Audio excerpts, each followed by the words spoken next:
Friends அஸ்ஸலாமு அலைக்கும். Mehraj recipes. இன்றைக்கி வந்து என் மகளுடைய ஃப்ரெண்டு கல்யாணத்துக்கு தான் போயாச்சு. அல்ஹம்துலில்லாஹ் நல்ல முறையில் வந்து நடந்துச்சு. இது என் மகளுடைய ஃப்ரெண்டுங்க 2 பேர் கிஃப்ட் பண்ண கிஃப்ட் அது. நாங்களுமே ஏற்கனவே போட்டிருக்கோம் வீடியோஸில் கிஃப்ட்டு என்ன வாங்கியிருந்தேன்ட்டு.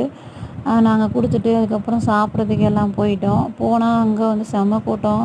சாப்பிட்றதுக்கு உட்கார இடமே கிடையாது. 3வது பந்தியில் தான் உட்காந்து சாப்பிட்டோம். விஷயங்கள் நடந்துச்சு. அங்கே அந்த பொண்ணு அழகான முறையில் வெள்ளை கலரில் ஷால் போட்டிருந்தாங்க. அது பேர் வந்து பொவ்வான்னு சொல்லுவாங்க. சைடில் அதுதான் போடுவாங்க நிறைய பேருக்கு. அப்படி தான் போட்டிருந்தாங்க. அது வந்து ஒரு சிலர் பார்த்துட்டு அதில் வந்து மூட நம்பிக்கையில் வெள்ளை கலர்லாம் பொண்ணுக்கு போடக்கூடாது, அது அப்படின்ட்டு சோகம் அப்படி இப்படின்னு என்னென்னமோ சொல்லிட்டாங்க.